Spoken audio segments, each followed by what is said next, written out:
Blablabla, Najm Team, tout ça, bonjour, bonjour, comme d'hab. Gars, je vais te faire une analogie rapidement. Enfin, je vais t'illustrer une idée que j'ai par une analogie, comme ça tu vas la comprendre plus facilement. Imaginons qu'il y ait trois casseroles en train de bouillir, tu vois, avec de l'eau dedans. Donc chaque casserole est en train de bouillir. Dans la première casserole, tu vas mettre une carotte. Dans la deuxième casserole, tu vas mettre un œuf. Dans la troisième casserole, tu vas mettre des grains de café. Tu vas attendre 5 minutes. Au bout de 5 minutes, qu'est-ce qui s'est passé? La carotte s'est ramollie, l'œuf s'est endurci et les grains de café, ils ont transformé l'eau autour d'eux. Pourquoi est-ce que je te raconte cette analogie?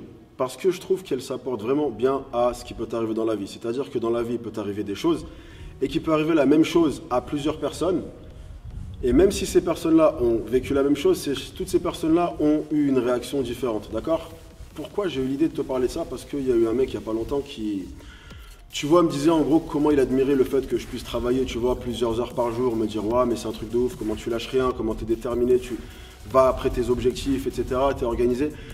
Et il commence à m'expliquer que tu vois, j'aimerais bien être comme toi, mais le problème tu vois c'est que moi j'arrive pas à me motiver, à me mettre ce coup de pied au cul, mais bon ça en revient à ma jeunesse, etc. Tu vois, parce que j'ai eu une enfance pas facile.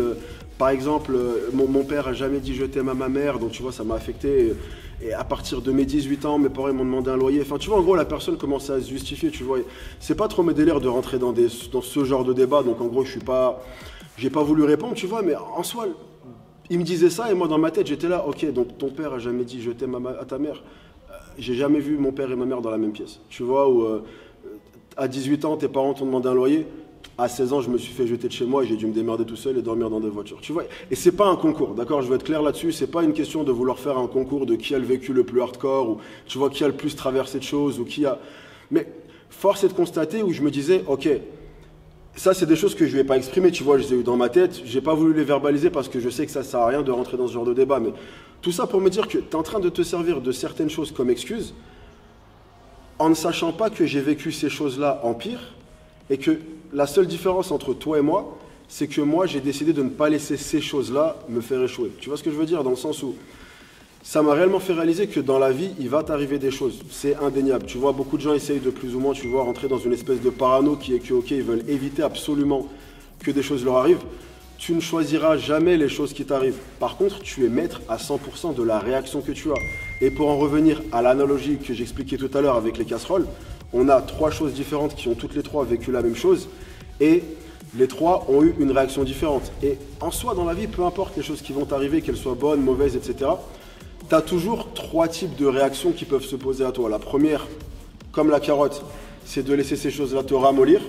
Un peu l'exemple de la personne qui m'expliquait ses problèmes, tu vois, qui lui arrivait des choses et qui a choisi, d'accord, beaucoup de gens vont pas aimer entendre ça, mais malheureusement ça reste un choix, qui a choisi de laisser ces mauvaises expériences qui lui ont arrivé venir le ramollir et faire en sorte que maintenant, à cause de ces choses-là qui lui sont arrivées, il a décidé de ne pas passer à l'action, il n'arrive pas à se motiver, il n'arrive pas à se lancer, parce que tu comprends, il a eu vécu des choses qui l'ont traumatisé dans sa jeunesse.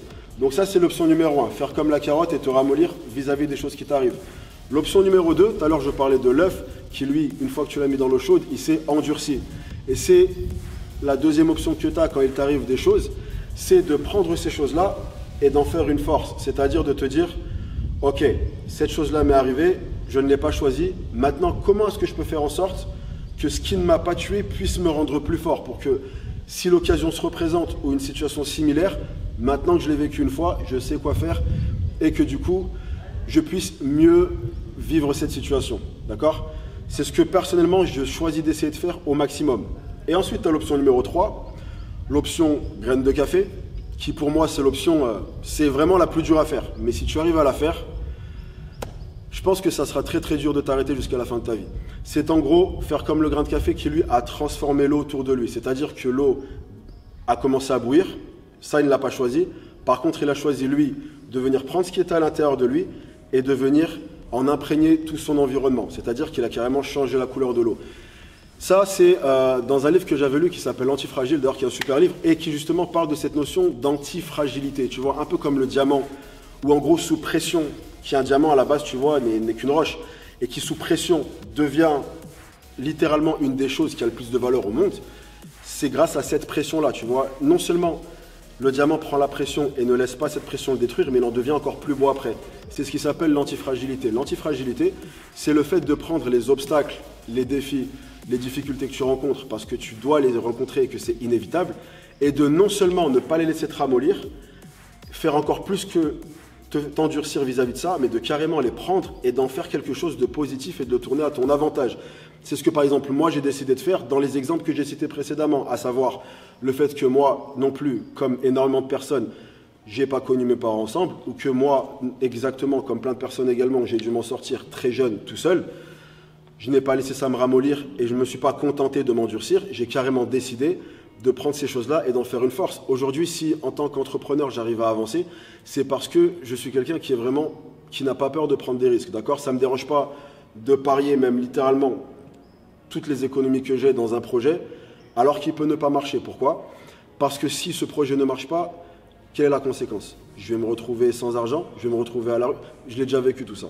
Donc non seulement ces choses que j'ai vécues, je ne m'en sers pas comme une excuse, mais même comme un moteur. Et donc, ça fait qu'en soi, aujourd'hui, en fait, il y a beaucoup d'erreurs que je ne fais pas parce que j'ai vécu ces expériences traumatisantes. Donc maintenant, je ne suis pas en train de glorifier le fait d'avoir eu un passé hardcore ou quoi que ce soit. Comme je l'ai dit, ce n'est pas un concours. Tu ne vas pas te dire, ok, culpabiliser parce que tu n'as pas vécu des choses traumatisantes et que peut-être que tu as entendu un exemple de réussite qui, lui, s'en est sorti après avoir eu plus de galères que toi. Tu n'as pas eu de galère, tu n'as pas eu de galère. Limite, j'ai envie de dire, tant mieux.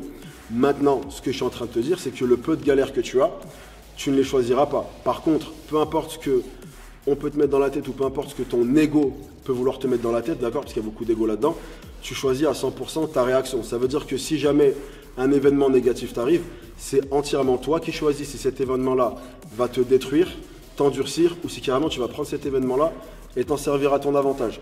Voilà, c'était une petite clarification que j'avais envie de faire parce que je vois beaucoup de gens essayer de s'appuyer sur des choses qu'ils ont vécues comme excuses pour ne pas agir. Et en soi, c'est vrai que l'excuse, elle est là. Et que si tu donnes cette excuse-là, on va avoir de la peine pour toi. Tu vois, si tu dis, ouais, j'ai aimé le divorce de mes parents, on va te cajoler parce qu'on aura de la peine pour toi. Donc en soi, si tu veux que ça te serve comme excuse, tu peux. Et personne va oser te dire, ouais, tu t'en sers comme excuse alors que ça ne devrait pas l'être. D'accord ? Personne n'osera te dire ça. Et moi-même, là, en te le disant tout de suite, je sais que je m'expose à plein de gens qui vont commenter, mais comment t'oses dire ça ? Tu sais pas ce que c'est, je sais pas quoi. Parce que c'est l'ego qui va parler. Donc ce que je veux te dire, c'est que si tu la veux comme excuse, tu peux l'avoir. Mais si tu le veux comme d'un moteur et comme d'une chose qui te fait avancer, tu peux l'avoir aussi. Donc ce qui t'arrive, tu ne le choisis pas. Ce à quoi ça te sert dans la vie et la direction dans laquelle ça t'emmène, tu l'as choisi entièrement. Donc, n'essaye plus de contrôler ce qui t'arrive, d'essayer de prédire tout ce qui va se passer, tu ne pourras jamais le faire. Par contre, prends les événements qui t'arrivent, retourne-les à ton avantage et sois fort. Voilà. Encore une fois, petite vidéo sur le vif, d'accord ? C'est vraiment les vidéos que je prends le plus de plaisir à faire maintenant parce que j'ai juste allumé la caméra et je laisse le cœur parler, vraiment, il n'y a aucune préparation. Je vais même te faire un aveu, j'appuie sur le bouton play et je ne sais jamais ce qui va sortir, ça sort tout seul. Mais voilà, c'est vraiment des choses qui sont à cœur et qui sont à vif. Si après il y a une phrase qui va être extrapolée ou je sais pas quoi, j'en ai rien à foutre. Si ça permet de faire réfléchir ne serait-ce qu'une personne, alors ma mission est accomplie. Cette vidéo-là est terminée. Comme d'hab, j'espère qu'elle vous a plu. Encore une fois, et comme je le dis souvent, c'est le genre de vidéo que je prends le plus de plaisir à faire, même si elles ne sont pas préparées, même s'il n'y a pas de montage, de musique, d'effets spéciaux. C'est cru et c'est vrai, c'est ce que j'ai en tête, c'est ce que j'ai sur le cœur, pardon. Et c'est ce que j'aime vous faire et vous donner. Donc voilà.